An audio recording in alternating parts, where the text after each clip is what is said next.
Category of HTML helper as a name suggest built in HTML helper. तो built in HTML helper जो कि second category है, ये further divide है 3 part पर। तो इसके अगर मैं फर्स्ट पार्ट की बात करूं तो स्टैंडर्ड HTML हेल्पर है, और उसके बाद स्ट्रांगली टाइप HTML है, और उसके बाद है टेम्पलेटेड HTML helper. In simple word, standard HTML helper वो हैं जो आप HTML हेल्पर के यानी HTML के जो कोड हैं उसको आप सिर्फ और सिर्फ व्यू पे रेंडर करना चाह रहे हो। लेकिन अगर आप मॉडल के जरिए से HTML पे डेटा लाना चाह रहे हो इन टर्म ऑफ व्यू, तो उसके लिए आपने स्ट्रांगली टाइप करना होता है। और अगर आप टेम्पलेटेड चाहते हो, जैसे कि हम ऑटो जनरेट कराते हैं एंटिटी फ्रेमवर्क के जरिए से, तो वो जितने भी कंट्रोलर क्रिएट हो रहे होते हैं वो किससे होते हैं, टेम्पलेटेड कहलाते हैं। तो स्टैंडर्ड HTML से मुराद वो तमाम कंट्रोलर हैं जो हम HTML में यूज करते हैं, जैसे for example text box, drop down list, radio button, check box list, ठीक है, इसी तरह पासवर्ड एंड हिडन। ये तमाम चीजें जो होंगी जो विदाउट मॉडल इस्तेमाल हो रही हैं वो स्टैंडर्ड HTML हेल्पर कहलाएंगी। लिहाजा हम प्रैक्टिकली देखते हैं इसे। तो मैं अपने कंट्रोलर पर वापस चलता हूं। जो लास्ट सेशन पर हमारे पास इंडेक्स था और इसी तरह शो था, तो मैं एक और कंट्रोलर क्रिएट करता हूं और इसका नाम रखता हूं std विच मीन स्टैंडर्ड, ठीक है। और उसके बाद हम इसका एक व्यू जनरेट कर लेते हैं, और एज यूजुअल हमें इस वक्त std के अंदर जो व्यू जनरेट करना है वो भी एम्प्टी ही करना है। मैंने क्लिक किया, ओके जी। तो सबसे पहले तुम्हें क्या करना है, जैसे आप HTML के अंदर फॉर्म बनाते हैं इसी तरह आपने व्यू के अंदर भी फॉर्म बनाना होता है। तो फॉर्म बनाने का तरीका HTML हेल्पर में बिल्ट इन टाइप पर क्या होता है, सबसे पहले आप @यूजिंग लिखेंगे और उसके बाद कर्ली ब्रैकेट के अंदर @HTML डॉट बिगिन फॉर्म।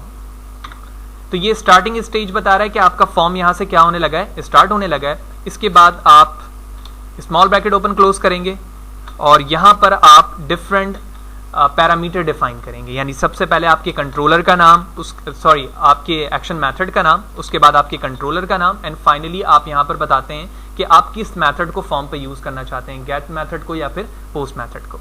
तो सबसे पहले std, ये मेरा एक्शन मेथड का नाम था, होम मेरे कंट्रोलर का नाम है, और उसके बाद जिस मेथड को मैं यूज करना चाह रहा हूं वो है फॉर्म मेथड डॉट पोस्ट, ठीक है, कंट्रोल स्पेस पोस्ट।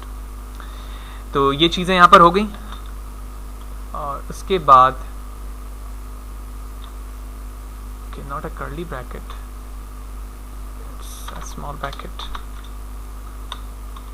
उसके बाद मैंने इसकी बॉडी एग्जीक्यूट कर दी। तो स्मॉल ब्रैकेट बनाएंगे और उसके बाद जो इसकी बॉडी होगी वो कर्ली ब्रैकेट से होगी। तो ये हमारे स्टार्टिंग स्टेज है स्टैंडर्ड पे, जहां पर आप अपने व्यू को ये बता रहे हो कि इस वक्त जिस कंट्रोलर को मैं बताना चाह रहा हूं वो हमारे स्टैंडर्ड HTML हेल्पर्स के होंगे। अब हमें यहाँ पर क्रिएट करना है text box, rich text box which mean text area, password and so on, जो चीज़ें हमने डेफिनेशन पे जिक्र की थी। तो सबसे पहले मैं इसको मीनिंगफुल व्यू में लाने के लिए एक टेबल बनाता हूँ, और इस टेबल के अंदर हम tr यूज करते हैं और इस tr के अंदर td। तो सबसे पहले हमें क्या करना है, एक लेबल क्रिएट करना है। तो मैंने HTML लिखा, डॉट लेबल लिखा। जैसे आप स्मॉल ब्रैकेट ओपन क्लोज करेंगे और कंट्रोल के साथ स्पेस प्रेस करेंगे तो आपको इंटेलिजेंस मिलेगा, ठीक है।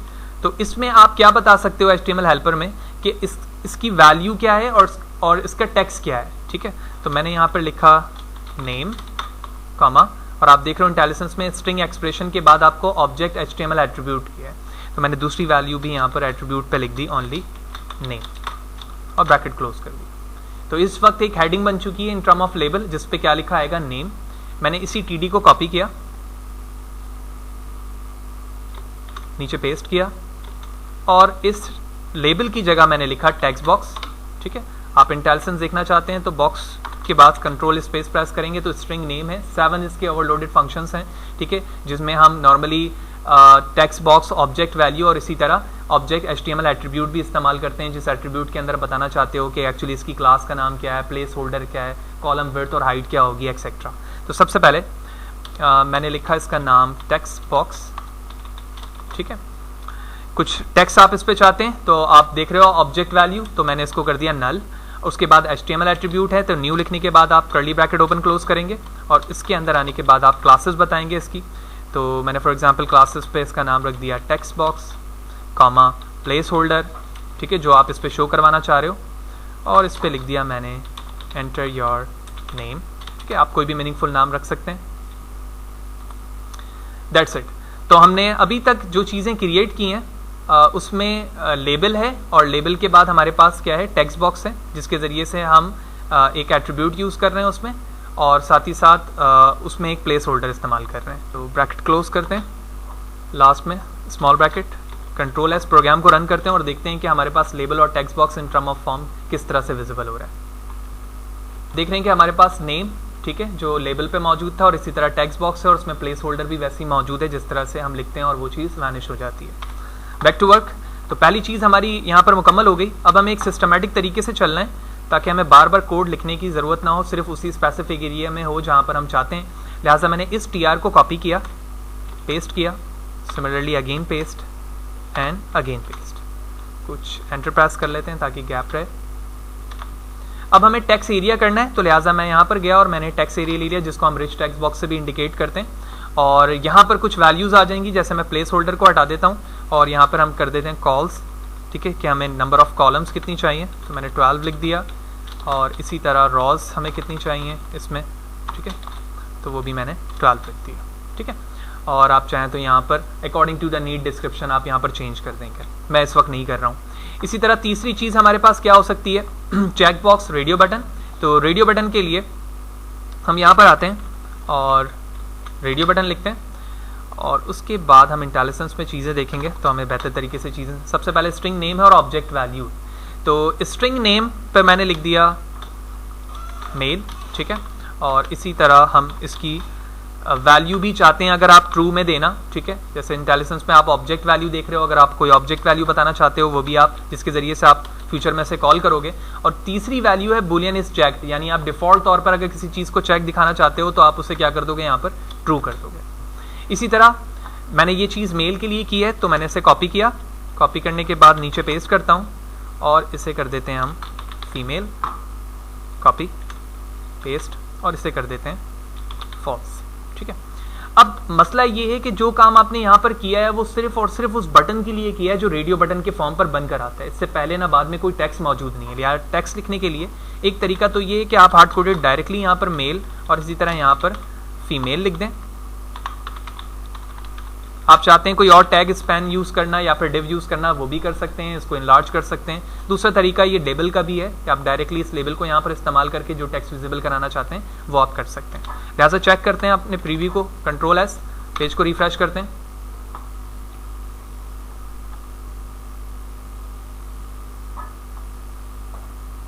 आप देख रहे हैं मेल और फीमेल डिफॉल्ट तौर पे ये चेक भी है, और जो अभी हमने यहाँ पर टेक्स्ट एरिया बनाया था और उसी विड्थ हाइट की रिस्पेक्ट से ये चीज़ें यहाँ पर मौजूद हैं।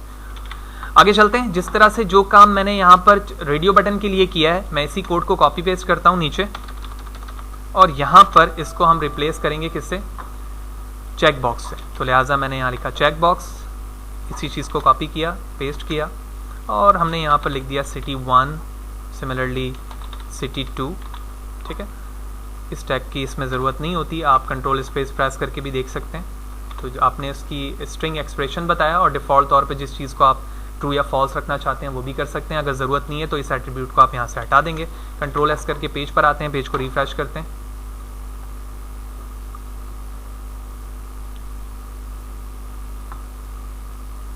आप देख रहे हैं डिफ़ॉल्ट तौर पे चेक भी मौजूद है और टेक्स्ट भी वैसे ही लिखा आ रहा है, क्योंकि मैंने टेक्स्ट चेंज नहीं किया था। आप चाहें तो टेक्स्ट यहाँ से चेंज कर दें, city 1, similarly copy paste city 2, that's it. तो रेडियो बटन भी हो गया, चेक बॉक्स भी हो गया। इसके बाद बारी आती है हमारी पासवर्ड की।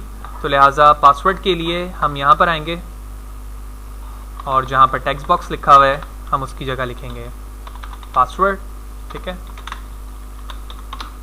And control space inverted comma, और आप इसके इंटेलिजेंस पे जो भी लिखना चाह रहे हैं जिसके लिए ये रिजर्व्ड है वो आप टेक्स्ट यहाँ पर लिख देंगे, ठीक है। ऑब्जेक्ट वैल्यू अगर चाहते हैं तो आप वो भी यूज़ कर सकते हैं। मैं इस वक्त सिर्फ और सिर्फ टेक्स्ट लिख रहा हूँ, और पेज को रिफ्रेश करते हैं। तो आप देख रहे हैं कि टेक्स्ट बॉक्स में जो टेक्स्ट आप लिख रहे हैं वो भी टेक्स्ट पासवर्ड के फॉर्म पर आ रहा है। लास्ट में आप एक और टेक्स्ट बॉक्स को यानी एक और एट्रीब्यूट को इस्तेमाल करते हैं जिसको आप हिडन फील्ड कहते हैं। लिहाजा मैंने इसी TR को कॉपी किया, नीचे पेस्ट किया, और जहाँ पर टेक्स्ट बॉक्स लिखा हुआ है वहाँ पर आप हिडन फील्ड भी इस्तेमाल कर सकते हैं, और जो नाम आप इसका रखना चाह रहे हैं वो यहाँ पर रख सकते हैं। और उसके बाद मैंने पेज को रिफ्रेश किया।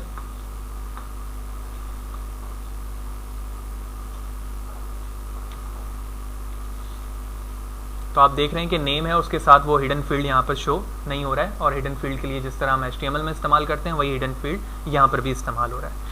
फाइनली हमें एक पुश बटन की ज़रूरत है, और पुश बटन के लिए हम डायरेक्टली अपने HTML वाले ही बटन को यूज़ करते हैं, और उसके अंदर जो भी सिस्टमेटिकली तरीका होता है रीडायरेक्ट का, वो रीडायरेक्शन उसके अंदर मौजूद होती है। तो लिहाजा इसके लिए मैंने input type button and value submit. ठीक है, बेहतर तो ये होगा कि जो काम आप TR के रिस्पेक्ट से कर रहे हैं बटन को भी आप उसी में रखें ताकि प्रॉपर वे पे वो शो हो। यही वजह है कि मैंने इस TD के अंदर अपने बटन के टैग को शो किया और कंट्रोल S किया, प्रोग्राम को रिफ्रेश करते हैं, here it is your button. तो हमने ये देख लिया यहाँ पर कि किस तरह से हम स्ट्रांगली स्टैंडर्ड टाइप हम टेम्पलेट क्रिएट करते हैं। उसमें से text box, rich text box, इसी तरह radio button, check box, simple password box, hidden field and finally button किस तरह से क्रिएट किया जाता है। और डेफिनेशन पे यही चीज़ें हमें बताई गई कि स्टैंडर्ड इनपुट आउटपुट किस तरह से चीज़ें काम कर रही हैं स्टैंडर्ड के रिस्पेक्ट से, और वो तमाम चीज़ें जो यहाँ मौजूद थी हमने उसे करके भी यहाँ पर देखा। इसके बाद इसी टाइप में यानी built in template HTML helper में ही सेकंड जो उसका पार्ट है वो है strongly type. As a name suggest कि इसमें जो भी चीज़ें हैं जो अभी हमने HTML टेक्स्ट बॉक्स क्रिएट किया या रिच बॉक्स किया, उसके बाद यहाँ पर फॉर का जो है ना टेक्स्ट यहाँ पर ऐड हुआ हुआ है। तो हर टेक्स्ट पे आप देखेंगे हेल्पर पे ये चीज़ मौजूद होती है जो कि इस बात को इंडिकेट कर रही है कि ये स्ट्रांगली टाइप है, और साथ ही साथ इसका रिलेशन या तो आपके डेटाबेस के साथ है, या यकीनी तौर पे जब डेटाबेस की हम बात कर रहे हैं तो उसका मतलब है मॉडल भी हमारे पास मौजूद है जो इस चीज़ से इंडिकेट है, और उसके बाद ही हमारी वैल्यूज़ यहाँ पर आकर डिस्प्ले हो रही है। तो हम आगे चलते हैं और अब हम देखेंगे कि हम स्ट्रांगली टाइप पर किस तरह से काम कर सकते हैं। लिहाजा इसके लिए मैं मॉडल पे चलता हूँ और एक क्लास ऐड करवाता हूँ और इसका नाम रखता हूँ employee.cs। इस एम्प्लॉय के अंदर कुछ क्लास प्रॉपर्टीज ऐड करवाते हैं। प्रॉप लिख कर आप टैब प्रेस करेंगे तो फर्स्ट हमारी आईडी है, फिर इसी तरह name, gender, city and address. तो स्ट्रिंग नेम,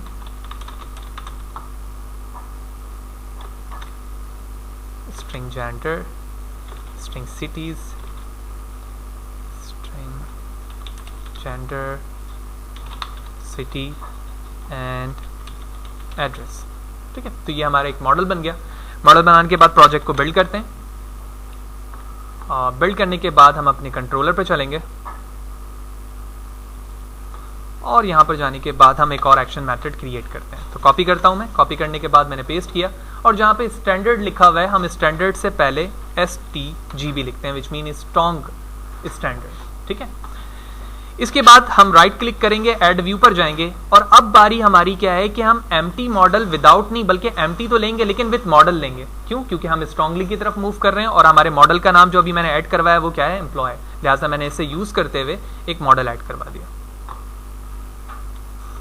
जिस तरह से काम अभी हमने स्टैंडर्ड पे किया था उसी तरह से हम स्ट्रांगली टाइप पे भी करेंगे। ठीक है, स्ट्रांगली टाइप के लिए हमें एज यूजुअल क्या करना होगा, जिस तरह से हमने यूजिंग के साथ HTML यूज़ किया था, ठीक है, वो ऑलरेडी लाइन वहाँ लिखी हुई है, मुझे यहाँ से लिखने की ज़रूरत नहीं है। ऑल्दो मैं वहाँ पर जाता हूँ और इस लाइन को यहाँ से बस डायरेक्टली ब्रैकेट बॉडी के साथ कॉपी कर लेता हूँ। कहाँ से? जहाँ पर स्टैंडर्ड पे काम कर रहा था।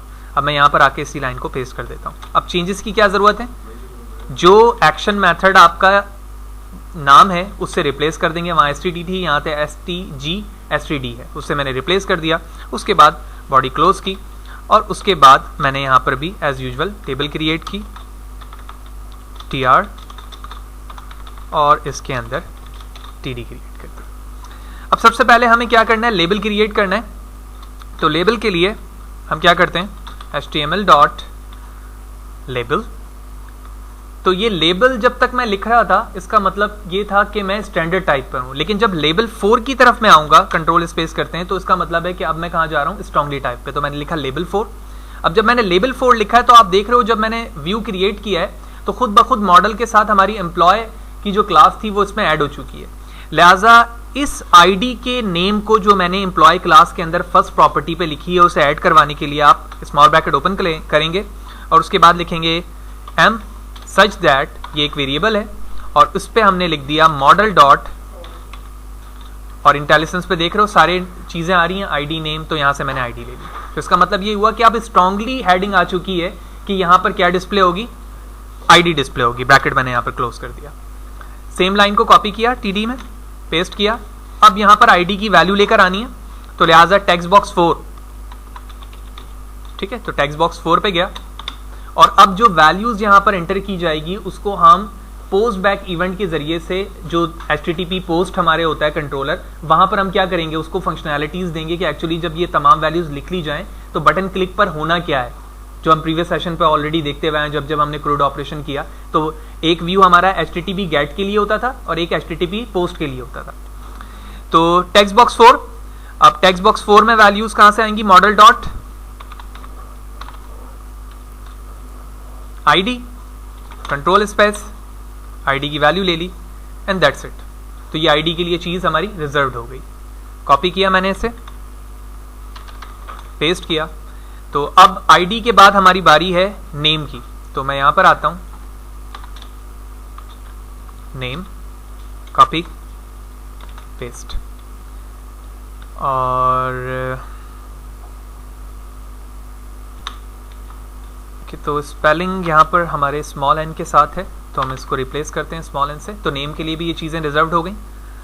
सेम कॉपी किया मैंने और नीचे आकर पेस्ट कर दिया। तो अभी तक जो भी चीज़ें मैं क्रिएट कर रहा हूँ वो टेक्स्ट बॉक्स के लिए कर रहा हूँ। आईडी टेक्स्ट बॉक्स के लिए रिजर्व्ड है, नेम टेक्स्ट बॉक्स के लिए रिजर्व्ड है, और लिहाजा अगर मैं तीसरी कंडीशन में आऊँ तो ये क्या है, जेंडर है। अब जेंडर के लिए मुझे क्या करना है, रेडियो बटन क्रिएट करना है, ठीक है। लिहाजा इसके लिए हम वापस आते हैं और लेबल पर मैंने हेडिंग क्रिएट किया जेंडर के लिए, कंट्रोल स्पेस सिलेक्टेड, और अब हम यहाँ पर आकर काम करेंगे किसके लिए, रेडियो बटन के लिए। तो हमने सबसे पहले एज यूजुअल यहाँ लिखा मेल, ठीक है, और HTML हेल्पर लिया हुआ है हमने डॉट रेडियो बटन 4, तो कंट्रोल स्पेस 4।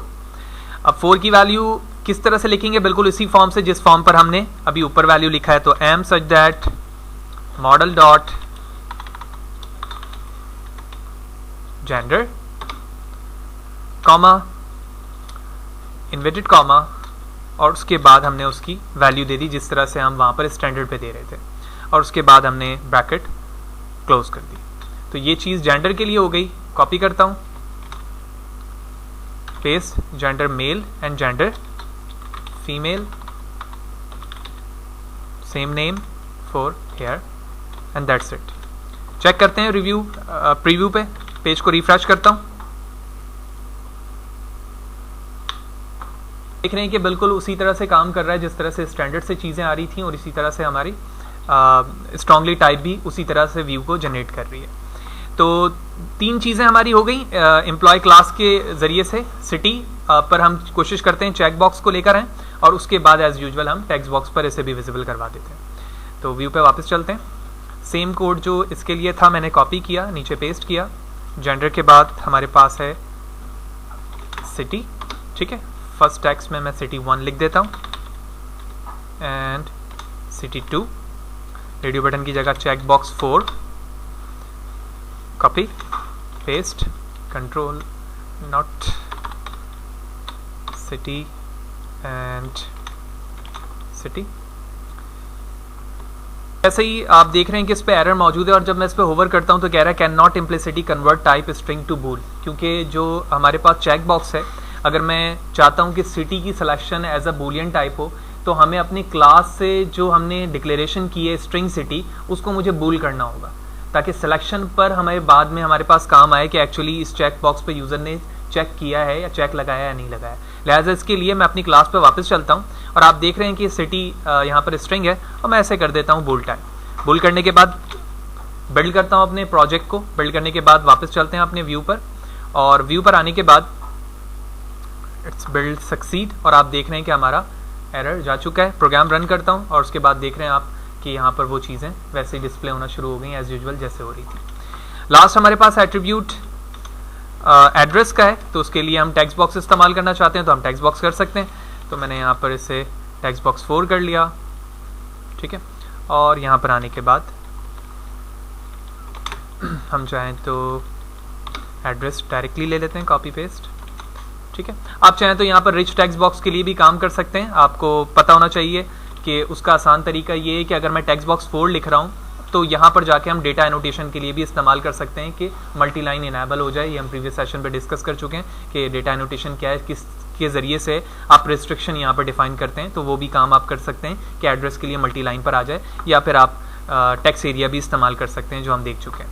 तो अब बारी सिंपल बटन की है, लिहाजा मैं इन तमाम चीज़ों को हटा देता हूँ और इसके अंदर हम इनपुट टाइप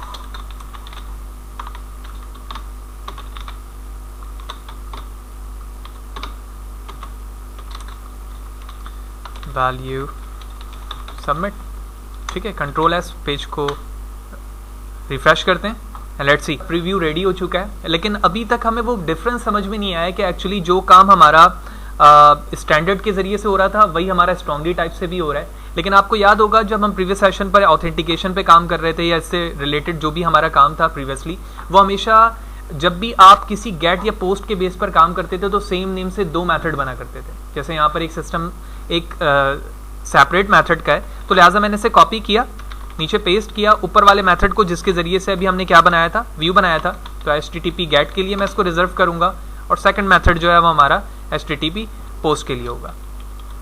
तो एज वी नो कि जब भी हम किसी इवेंट को पोस्ट करवा रहे होते हैं तो इसका मतलब है कि अभी हमने डिस्कस किया कि मॉडल को ही हम इस्तेमाल करते हैं, उसके जरिए से बताते हैं कि डेटा किस तरह से फ्लो होगा, और हमारे मॉडल का नाम क्या है, एम्प्लॉय CS।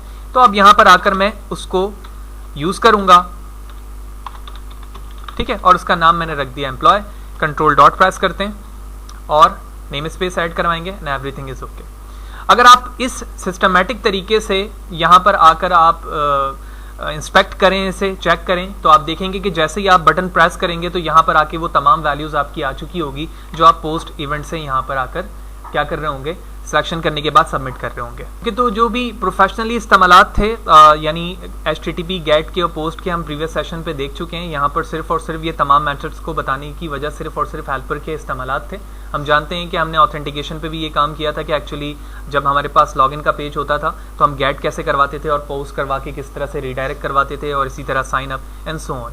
तो सेशन पर हमने इंपॉर्टेंट पार्ट को डिस्कस किया कि actually built in data types के अंदर स्ट्रॉन्गली टाइप और इसी तरह जो स्टैंडर्ड टाइप है वो क्या है, और इसमें थर्ड पार्ट अगर हम देखें तो टेम्पलेटेड HTML हेल्पर हैं। और आप जानते हैं कि वो चीज़ हमने क्रिएट किस तरह से किया था जब हम एंटिटी फ्रेमवर्क इस्तेमाल करा करते थे, और उसके साथ अगर मैं एक कंट्रोलर क्रिएट करूं तो वहाँ पर भी वो चीज़ें आपको बेहतर तरीके से दिखा सकता हूँ जब आप कंट्रोलर ऐड करवाते हैं। तो ये वो कंट्रोलर है with Vue using entity framework, जिसके ज़रिए से क्या होता है कि स्कारफिल टेम्पलेट को ये इस्तेमाल करता है और ख़ुद ब खुद ऑटो वो चीज़ें क्रिएट हो जाती हैं बाय यूजिंग मॉडल्स। तो जो काम अभी मॉडल्स को क्रिएट यूज़ करते हुए मैंने खुद कोड किया है यहाँ पर इसके अंदर, तो यही सिस्टम को यूज़ क्या करता है, टेम्पलेट यूज़ करता है और उसके बाद ये चीज़ें क्रिएट कर देता है और सिस्टमेटिकली तरीके से ये बिल्कुल इसी फॉर्म पर होके आती हैं। सारी वैलिडेशन की चीज़ें भी उसके अंदर ऐड होती हैं, जैसे कि अभी मैंने वैलिडेशन इस्तेमाल नहीं किया, अगर मैं करता तो उस चीज़ के लिए भी मुझे वैलिडेशन मैसेज का टैग इस्तेमाल करना होता। तो नेक्स्ट सेशन पे जाएंगे तो हम देखेंगे कि एक्चुअली कस्टम HTML हेल्पर क्या है, ठीक है। एज अ नेम सजेस्ट कि उसमें कस्टम से आप खुद क्रिएट करते हैं हेल्पर और उसके ज़रिए से आप अपने पूरे होल प्रोजेक्ट में उसे इस्तेमाल कर रहे होते हैं।